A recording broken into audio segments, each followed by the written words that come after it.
Hello, fellow campers and readers, and all those who enjoy campfire stories. My name is Shannon Robertson, and I'm here today at one of my favorite parks, 𝗚𝗍. 𝗚𝗍 Beach is just beyond the trees here, beautiful long beach with very quiet and full of driftwood. So I'm going to read to you a story, a treat for you today, because this has been a difficult year for all of us, and I've been thinking it would be nice to do something like this.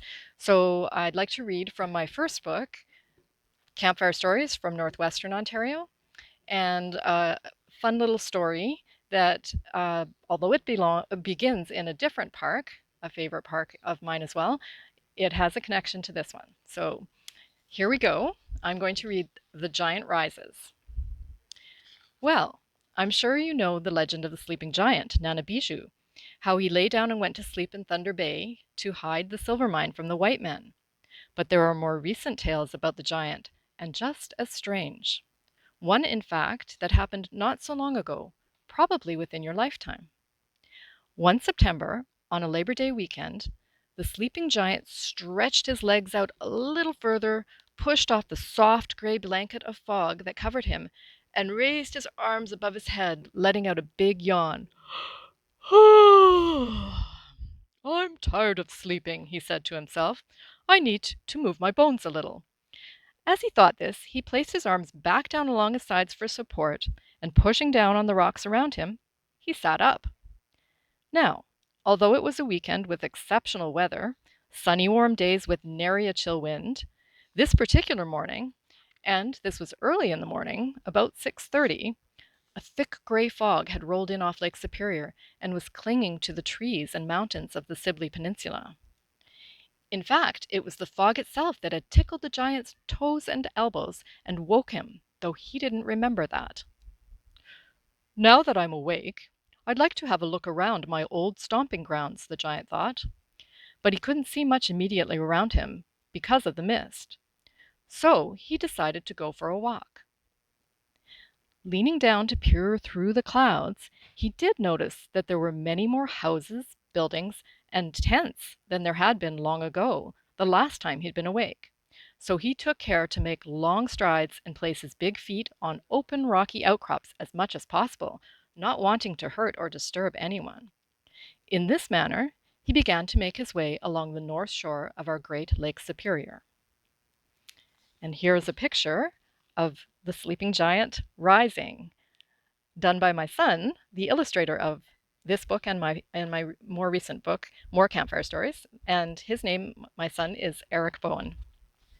On this Labor Day weekend, a boy named Paul was camping beside Lake Marie Louise in Sleeping Giant Park with his parents.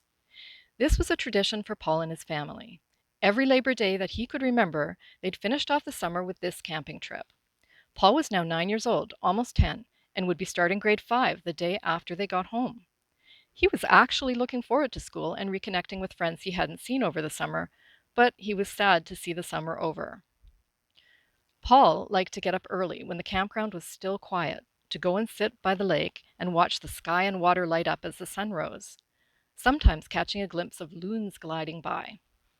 On this Sunday morning, he'd been startled awake by a loud thump, sometime before 7, and had crept out of his tent quietly to investigate. What Paul found was a world of pale gray film, with dark shapes fading in and out of view as he moved around. With a little difficulty, he located the small set of wooden stairs that led from their campsite to the shore, and walked down. Paul was disappointed, but not surprised, that he couldn't see the familiar outline of the giant across the water. Living in Thunder Bay, Paul had occasionally been amazed to find the sleeping giant missing, covered by fog on cloudy days, the harbor appearing as empty and open as the view of Lake Superior from Minnesota's North Shore. This morning, he couldn't see anything that was more than a couple of feet across the water. The mist was that thick. He sat down on one of the wooden steps, waiting quietly, not sure for what. To Paul's delight, a pair of black loons materialized from the fog and sailed past him only a few feet away. One of them turned its head to gaze at him with a ruby eye, before the pair glided back into the mist, so silent it was as if they had never been there. Paul picked up a stick and began to push the small beach stones together to make a low seawall. As he busied himself with this construction, he began to think about the day ahead. Mom and Dad had said they would do a big hike today and would let him choose the trail. He knew what he would choose: the top of the giant. He'd never made the rocky climb before, but he really wanted to see what the world looked like from the height of that slumbering mountain. He'd cycled out to Tea Harbor a couple of times and was sure he could handle the physical challenges. Imagining the animals they might see on their trek, he amassed an impressive little fort that led from the steps right into the water. Looking around, he realized that the world was lightening. Though his parents had been asleep when he rose, the smell of his father's blueberry pancakes now tickled Paul's nose. The climbing sun was quickly scattering water molecules, lifting the fog from the lake, the treetops, and the mountains. Great, Paul thought. Now it'll be worth making the climb today. He knew his parents would be reluctant to make that trek if their hard-earned view would be blocked by a sea of gray clouds. Paul glanced up across the lake, expecting to see the giant appearing out of the haze. All he saw was a line of trees, dark green and gold dappled, and a straight line of blue clouds above them, hiding the giant. Wait a minute. Those weren't blue clouds. The blue was the fresh morning sky, peeking through the patchy fragments of dissipating fog. Paul's mouth froze in a stiff O of shock. He closed his eyes, and he opened them again as if trying to wake up from a strange dream. Then he turned quickly from the water and ran up the steps yelling at his parents. "The giant is gone!" Now, what do you think the campground was like that morning? Well, Paul's yelling had awakened a few people in neighboring campsites and made those already awake look up and then walk down to the water's edge to stare out across the lake or call to their families to come out and see. You've never heard so much excited buzzing of voices in Lake Marie Louise campground, or any other for that matter, on any morning before or since. "It's impossible!" and "How could he have disappeared?" were heard over and over again. One tall, thin man with glasses and a graying beard could be heard explaining to other campers in a professorly voice how it must be an optical illusion. "I'm certain it is the effect of the different spectra of sunlight refracting through the breaking clouds at such an angle that the lake water reflects into the sky, temporarily obscuring the shape of the mountains that make up the giant." As he sat at their picnic table trying to eat the delicious pancakes his dad had made, Paul could overhear the man theorizing. Paul didn't know whether such a scientific phenomena was even possible, but he knew one thing for sure. He believed his own eyes and those of his parents. The giant was missing, and had been since at least 7 o'clock that morning. Well, red squirrels were scolding the human bustle below them, and chipmunks were tutting their dismay from below, while some little kids were repeatedly whining, "Mommy, where's the giant?" or "Daddy, where has the giant gone?" Others had just sat down on the rocky beach and started to bawl. A couple of park staff were going from campsite to campsite, trying to calm people down and asking when each of them had first noticed the giant missing and whether they'd heard or seen anything unusual. "Hello, folks," said a woman dressed in park ranger browns as she walked up to Paul's picnic table. "Rumor has it your son here was the first to notice our giant missing. Is that true?" Her green eyes and friendly features, framed by curly black locks, turned towards Paul. Paul told her all he knew, including the odd noises that had startled him awake in the first place. As they were talking, she received a call on her walkie-talkie.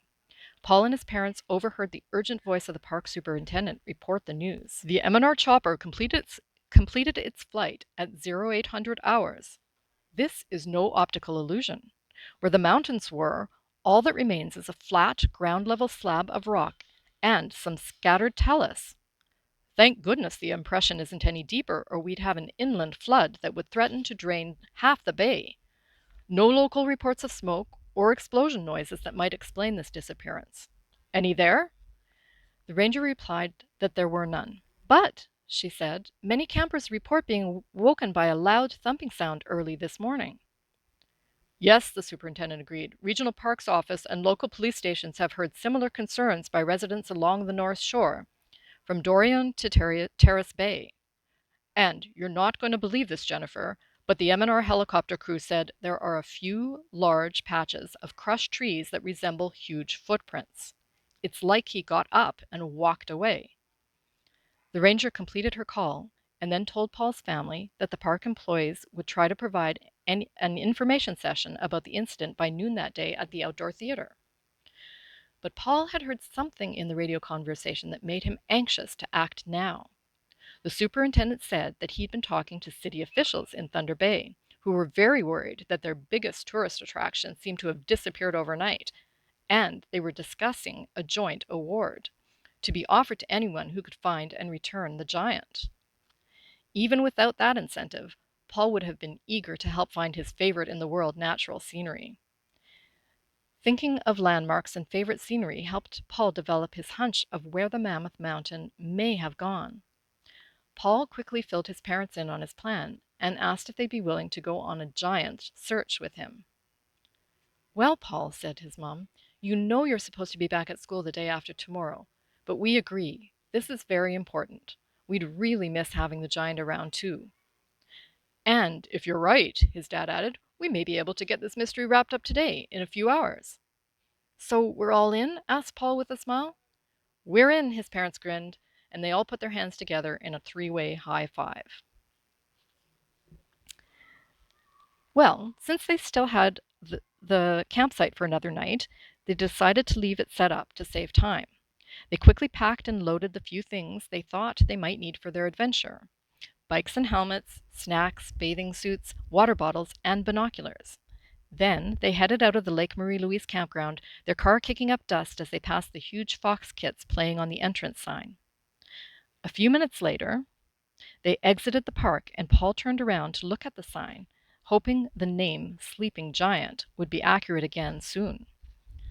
At almost 9 a.m., they turned right onto the highway at the Pass Lake Junction. Paul sat in the front seat, a treat he seldom enjoyed since his mum usually insisted on that privilege. But this time she had suggested that Paul take her place so he could scan the whole horizon for signs of the giant. And that is what Paul did as they zoomed along the bush-enclosed highway from Pass Lake to Dorian. Not many views of the lakeshore on this stretch, but Paul concentrated his search on that side of the car anyway, feeling pretty sure that the giant wouldn't wander far from his lake. Paul's dad had turned on the radio as soon as they started driving, and all through their journey they listened to reports and interviews about the strange disappearance of the sleeping giant. Even CBC, which normally ran a national show on Sunday mornings, had switched to one of their local announcers. She was interspersing updates and interviews with a colorful history and mythology of the region's beloved landmark.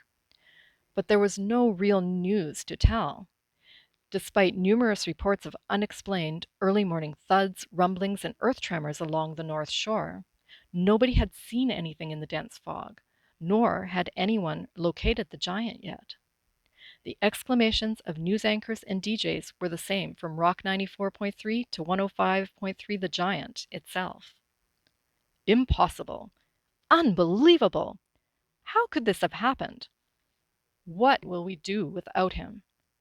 Where could he have gone?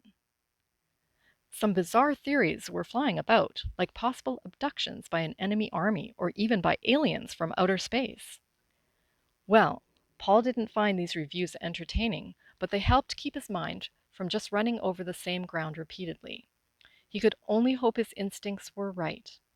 If not, he'd be back in the same position as everyone else, conjecturing with nothing to act on. One interesting development was finally reported by CBC. The Canadian Army was considering the event a potential threat to national security and was bringing in troops from Petawawa and Winnipeg to support Thunder Bay's regiments. In the radio interview, the commander of the Lake Superior Scottish Regiment said the local military assumed that the early morning noises heard by civilians were due partly to thunderstorms out on Lake Superior, but they still could not account for the tremors recorded by government geological equipment. The only logical explanation was that someone had used underground explosions to blow up the giant. These, plus the falling of the great rocky cliffs, must have created the shaking and the sounds. Paul mused about the folly of these theories. He knew that most adults would accept only a physical scientific reason for the giant's disappearance. He glanced at his mum in the little mirror that viewed the back seat. She was gazing intently out the window, scrutinizing the horizon of the lake. as they drove along the coast between Rossport and Skryber. He had a feeling that she believed he might be right. In fact, part of his reasoning was based on a campfire story that she had told when he was little. 40 minutes later, almost 3 hours after they'd left their campsite at Sleeping Giant Park, the van drove onto the tall bridge that spans the Little Pick River. Paul and his mum both peered down the river anxiously for the short glimpse of beach and bay it offered. "I think you're right, Paul," his mum exclaimed. Although they still hadn't found 𝗂𝗔𝗍𝗄, something was missing from this horizon that seemed to support Paul's guesswork. Moments later, Paul and his parents were turning right off the highway into another of their customary camping places, 𝗎𝗍 Provincial Park. Since they already had a park permit, they didn't bother driving all the way into the little check-in building near the beach and campsites. Instead, a few minutes off the highway, they pulled into a gravel area just past the train tracks on the left-hand side of the road. This was the entrance to a radio tower service road. Not an official trail, it was more challenging than most in the park, climbing a steep hill on the Coldwell Peninsula. It was little known and seldom attempted by families and other campers. Paul had hiked this trail when he was only 5. It had been a long, difficult haul for him, so much so that despite the spectacular view from the top, neither he nor his parents had suggested doing it again. But now, as Paul helped his dad unload the bikes from the van, he could barely contain his excitement. The bikes would make the going somewhat easier and a lot faster.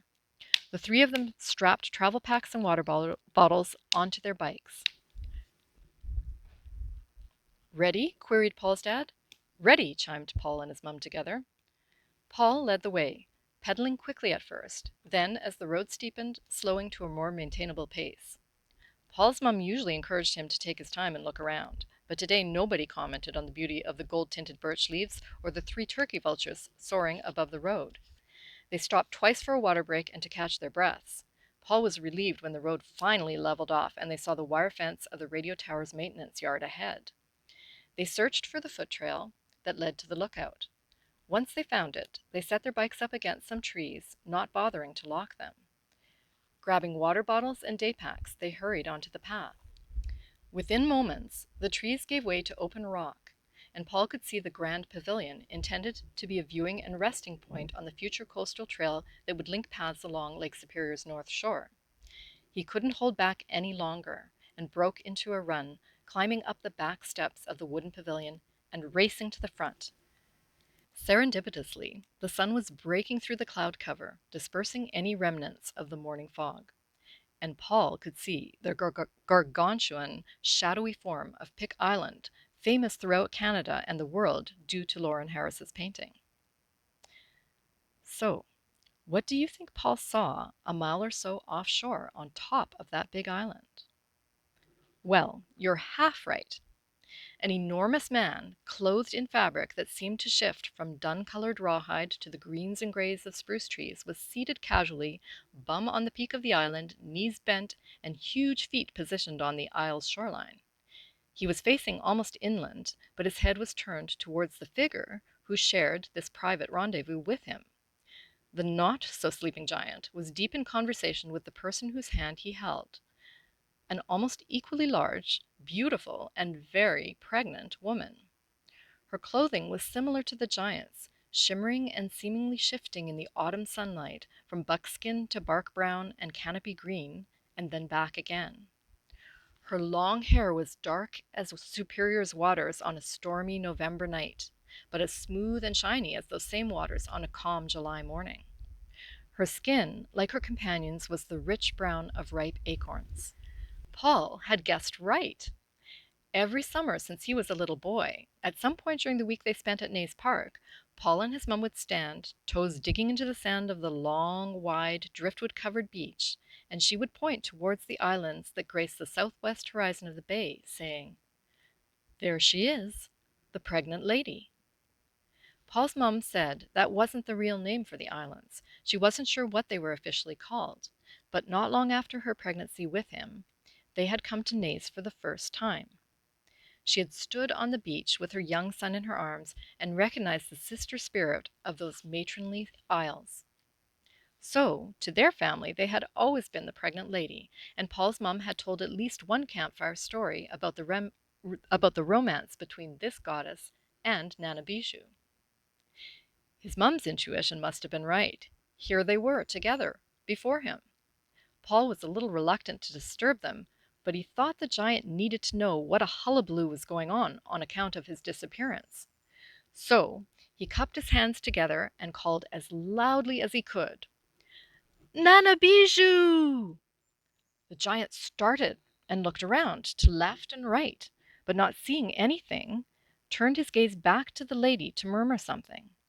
By this time, Paul's parents were beside him. "We need to move out onto the rocks where he might see our bright jackets better," his dad suggested, "and we should all yell at the same time. 1, 2, 3. Yell with me, everyone. 𝗓𝗡 𝗡𝗄! The three of them hollered. This time, 𝗓𝗡 𝗡𝗄 raised his head and looked directly at the lookout. Paul and his parents waved their arms frantically, and the giant raised his right hand in greeting, while booming "Bonjour! Hello!" echoed across the water to them.